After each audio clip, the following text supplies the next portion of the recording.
let's get started without any further ado. See, the name, see, as you can see, the name is suggesting us that today we are going to correct some errors which are there, which are lying in the sentences. So first, my first question is that I just want to pose you a question before getting it started.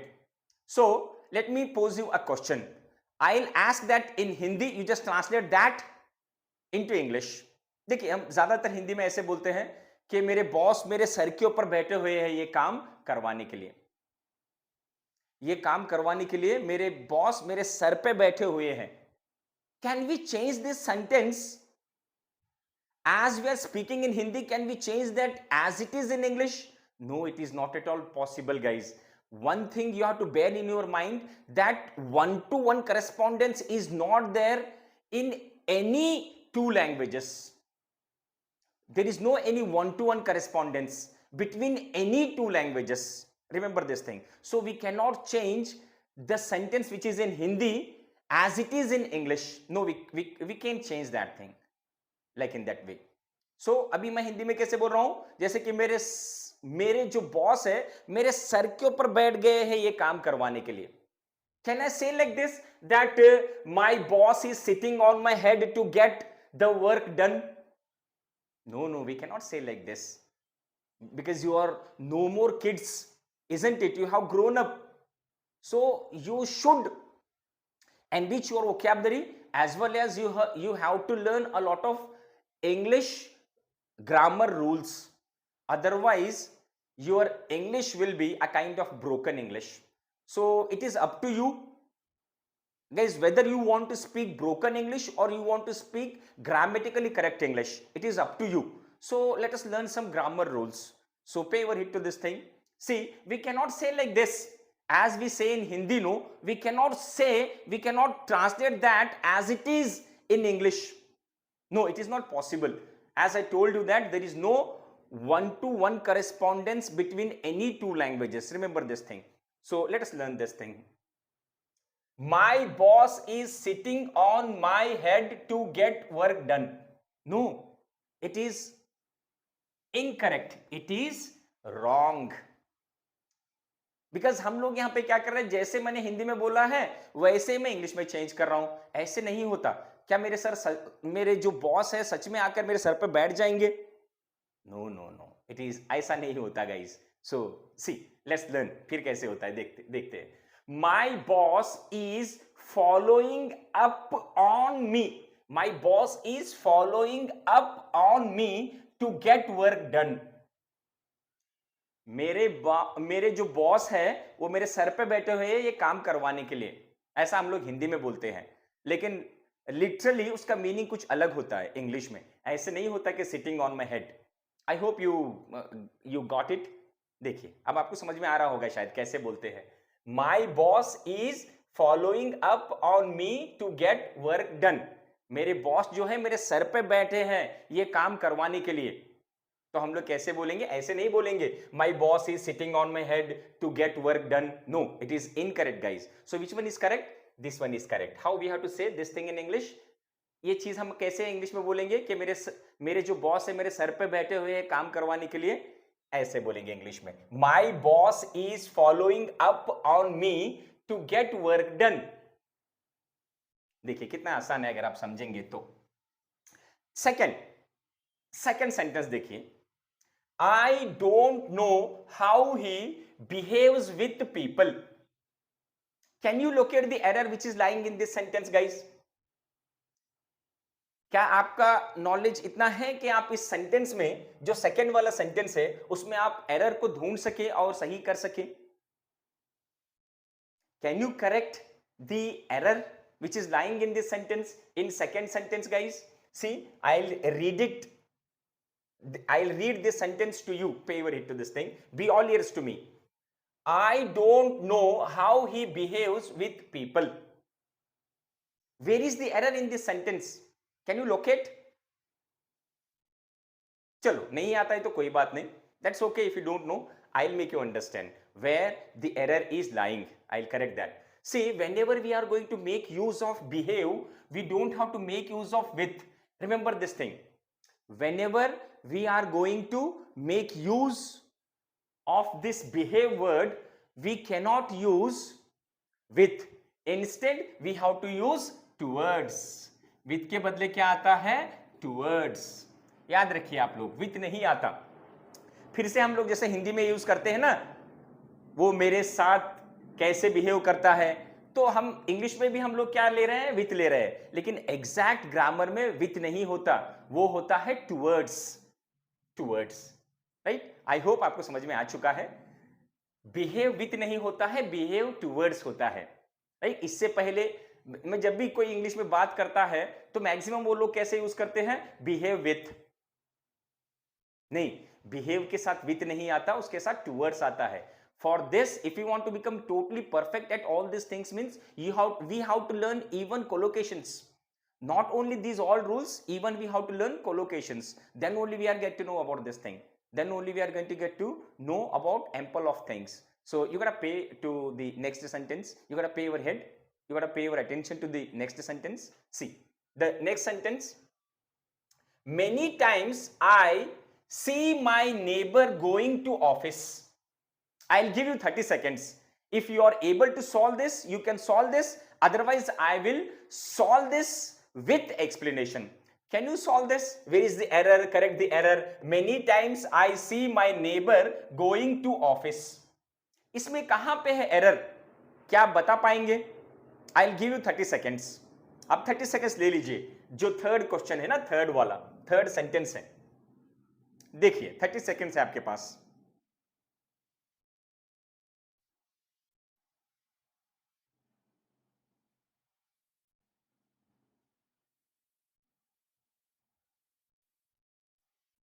Yes, आया किसी को answer?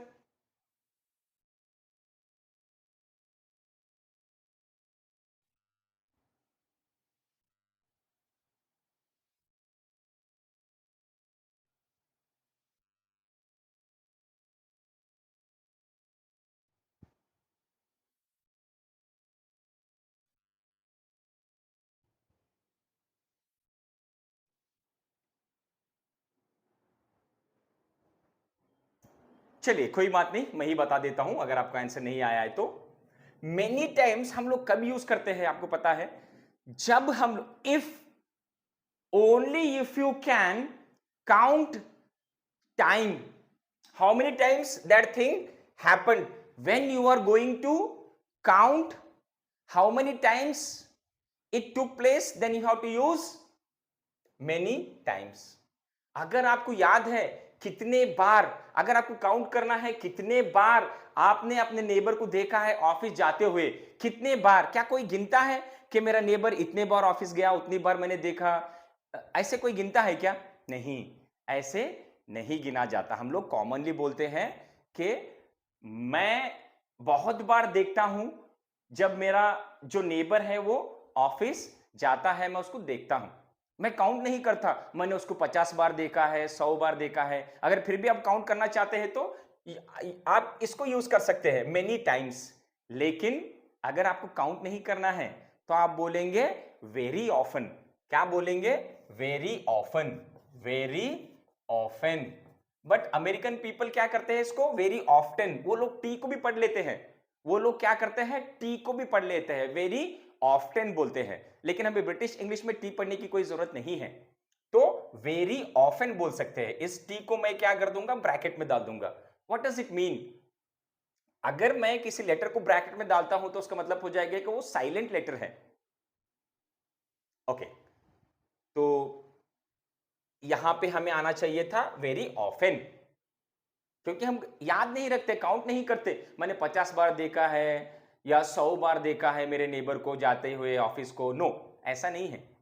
That is why we have to use very often. I hope आपको समझ में आ रहा है. देखिए, फिर भी आपको कोई कंफ्यूजन है तो आपका कंफ्यूजन जो भी डाउट है वो आप कमेंट बॉक्स में लिखकर भेज दीजिए. I will reply you guys. Without fail I am going to reply you. Otherwise I will give answers to your questions. देखिए, फोर्थ वाला सेंटेंस है, students are more conscious about their careers. क्या आप इसमें कोई एरर ढूंढ सकते हैं? हाँ, बिल्कुल एक एरर है इसके अंदर। क्या आप उस एरर को ढूंढ सकते हैं? देखिए, मैं आपको 10 सेकंड देता हूं। You can.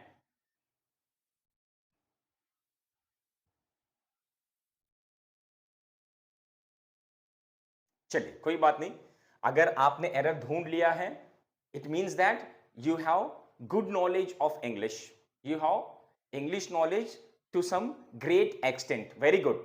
If you don't know answer, you cannot, if you cannot locate the error which is lying in this sentence, don't worry, I am here to make you understand everything in a perfect way. Don't worry, whatever I am going to put across to you, you will understand it in a very well manner, because I am going to make use of bilingual languages to make you understand the things in a better way. Otherwise the things is going to fall flat. I don't want that thing to take place. Because of that, I'll make use of bilingual languages. You just pay over hit to this thing. See, students are more conscious about their careers. इसमें जो गलती है, यहां पे गलती है guys, यहां पे अबाउट नहीं आना चाहिए, ऑफ आना चाहिए। ऑफ, कॉन्शियस ऑफ लगता है, कॉन्शियस के बाद ऑफ लगता है, तो अबाउट गलत हो जाएगा। चलिए फिर एक sentence, he fell on the ground. बहुत ही आसान सेंटेंस है, लेकिन most of the people commit mistakes while using this sentence. अब हम लोग देखिए, अब हिंदी में कैसे बोलेंगे, वो जमीन पर गिर गया। अब हम लोग यही चीज इंग्लिश में चेंज करना चाहते हैं, और इंग्लिश में भी हम ऐसे ही बोल देते हैं, he fell on the ground, he fell on the ground. वो ऑलरेडी ग्राउंड के ऊपर है, तो फिर वो ग्राउंड के ऊपर कैसे गिरा? देखिए, तो ऐसे नहीं बोलते। If you apply your common sense, थोड़ा सा अगर हम कॉमन सेंस यहां पे यूज करेंगे, तो हमें समझ में आएगा कि हाँ, ये ऐसे होना चाहिए इंग्लिश में, हिंदी के जैसा नहीं। देखिए, ही फेल ऑन नहीं होगा गाइज, क्या होगा? To. He fell to the ground, he fell to the ground, on नहीं। देखिए, sixth one, the boys have put up nice posters in our class. ये बहुत ही इंपॉर्टेंट सेंटेंस है, तो मैं यहां पे थोड़ा इंपॉर्टेंट बोल के बता भी देता हूं। ये बहुत ही इंपॉर्टेंट है। देखिए, the boys have put up nice posters in our class. Even ये क्वेश्चन जो है, I want to pose this question to even teachers, because even teachers commit mistakes while using this sentence.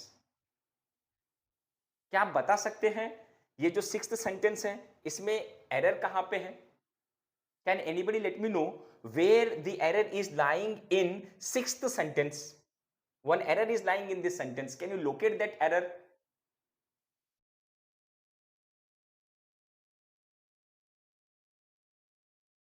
Of course, ये बहुत ही ज्यादा important sentence है guys, because देखिए, सब लोग बहुत कंफ्यूज करते हैं या कंफ्यूज कर लेते हैं जब वो वर्ड क्लास यूज करते हैं। सी, अब आप कैसे बोलेंगे? देखिए, आई एम इन क्लास।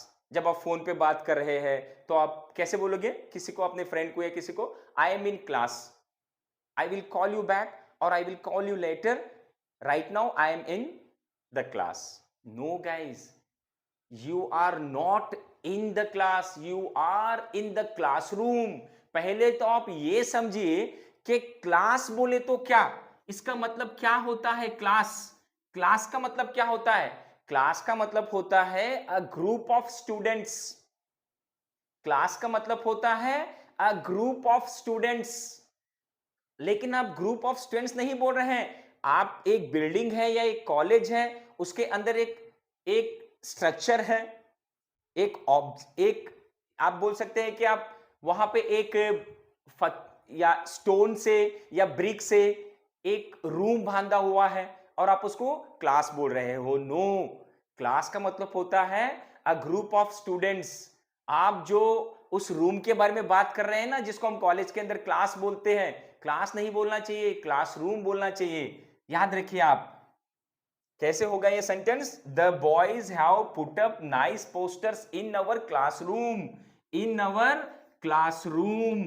क्लासरूम होना चाहिए, जो आप जिस रूम के बारे में बात कर रहे हैं, जिस बिल्डिंग के बारे में बात कर रहे हैं, जिस कोने के बारे में बात कर रहे हैं, उस कोने को क्या बोला जाता है? उसको बोला जाता है क्लासरूम। क्लास नहीं बोला जाता, क्लासरूम। अच्छी तरीके से याद रखिए, बहुत सारे लोग कंफ्यूज कर लेते हैं। First of all, you have to get to know the difference between class and classrooms guys. पहले आप ये जान लीजिए कि क्लास क्या है, क्लासरूम क्या है। There is a lot of difference between these two words. बहुत सारे लोग, जैसे कि मैंने बोला था, as I told you before asking this question, that बहुत सारे लोग, इवन टीचर्स भी गलत यूज करते हैं। वो बोलते हैं I am in class. No, I am in the classroom, I am engaging the class, ऐसे बोल सकते हैं group of students. So class का मतलब होता है a group of students. Classroom का मतलब होता है जो बिल्डिंग के अंदर एक रूम होता है ना, उसको क्लासरूम, जहां पे पढ़ाई, जहां हम लोग पढ़ाई करते हैं या टीचर्स आके पढ़ाते हैं।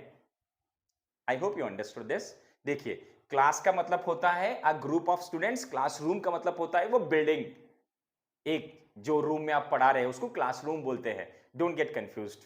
आई होप, बहुत ही इंपॉर्टेंट, जैसे कि मैंने बोला था बहुत इंपॉर्टेंट है, सच में ये बहुत इंपॉर्टेंट है। देखिए, okay, next seventh one, I can't cope up with work pressure. देखिए, ये भी बहुत सारे लोग यूज करते हैं, I can't cope up with work pressure. इसमें कहां पे गलती है आप बता सकते हैं? यस, अगर आपने बोला है कि यहां पे अप नहीं आना चाहिए तो आपका आंसर हो गया सही। कोप अप विथ नहीं बोलते, ऐसा है ही नहीं। We don't have to use cope up with, only we have to use cope with. There is no such word, combination of words, cope up with. Only cope with is there. But most of the people, they make use of up also in between these two words, cope with. No, it is wrong. You have to use only cope with. I can't cope with work pressure. Right, nice. So, eighth one, I hope आपको अच्छे से समझ में आ रहा है।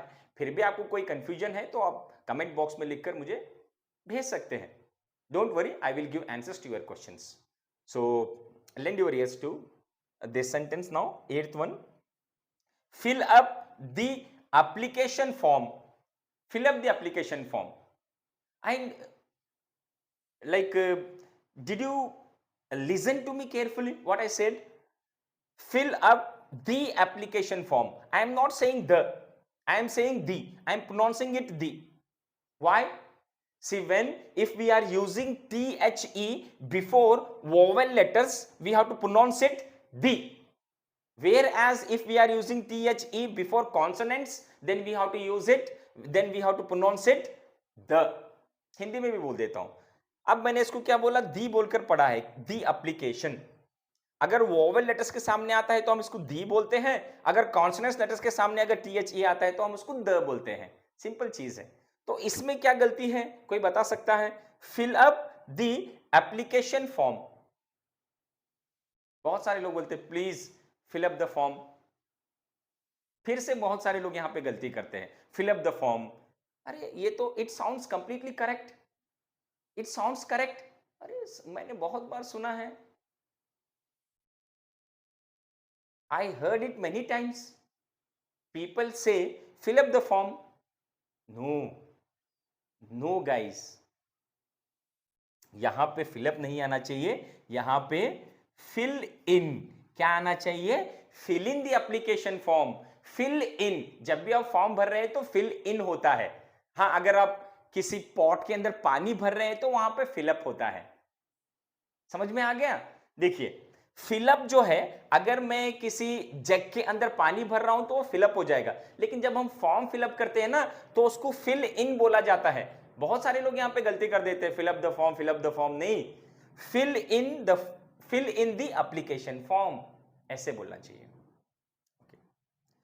Ninth वाला देखिए, write your name on the top of the answer script. देखिए, फिर से मैंने दी लगा दिया यहां पे क्योंकि वॉवेल लेटर है, यहां पे वॉवेल साउंड है। Write your name on top of the answer script. अब इसमें क्या गलती है? अपना नाम लिखिए आंसर स्क्रिप्ट के ऊपर, ऐसे ही बोलते हैं ना। तो इसमें यहां पे क्या गलती है, हम लोगों ने सही ऑन यूज किया है, लेकिन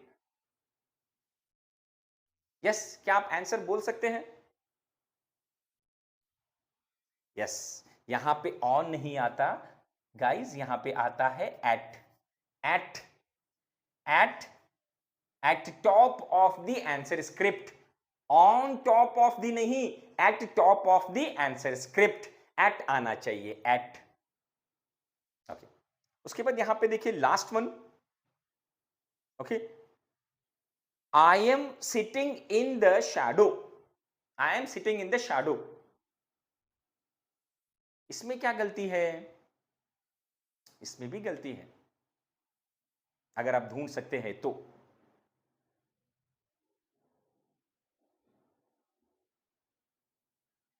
चलो कोई बात नहीं, मैं ही बता देता हूं। देखिए शैडो जो है, अब देखिए मैं यहां पे खड़ा हूं, जो मेरी परछाई है इसको हम लोग शैडो बोलते हैं।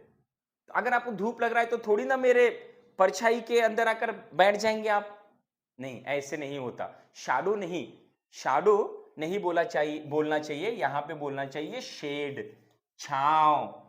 कहां पे? परछाई में नहीं बैठेंगे आप, छांव में बैठेंगे, छांव। तो वहां पे शैडो नहीं शेड बोलना चाहिए। I am sitting in the shade, I am sitting in the shade of the tree, shadow नहीं शेड बोला जाता है। I hope you understood almost all 10 errors in your sentences. आज हम लोगों ने एक 10 एरर को कैसे ठीक किया जाता है, कहां पे हम लोग गलती नहीं करना चाहिए, टोटली ये 10 सेंटेंस में मैंने सारे के सारे आपको सारे सेंटेंस ठीक कर दिए हैं और उसका एक्सप्लेनेशन भी दिया है। Still, if you have any confusion, feel free. You are at liberty to ask questions with respect to grammar errors. I 100% I will help you with all these things. Don't worry about grammar mistakes. So let us get over the fear of grammar, English grammar. Let us get rid of this fear of English grammar. हम लोग जब भी English बात करेंगे, we have to exude confidence, we should not sound underconfident, we should sound confident. If we become familiar with all the rules of grammars, then nothing is going to keep us from speaking English और writing English. देखिए, अगर हम grammar के rules अच्छे से जान लेंगे तो हमारे अंदर कॉन्फिडेंस भी बिल्ड होगा और हम गलतियां भी नहीं करेंगे, परफेक्टली बात करेंगे, परफेक्टली लिख पाएंगे। सो मैं आपकी मदद करूंगा इंग्लिश ग्रामर में कैसे परफेक्ट बना जाए उस चीज के अंदर। So please do subscribe to my channel.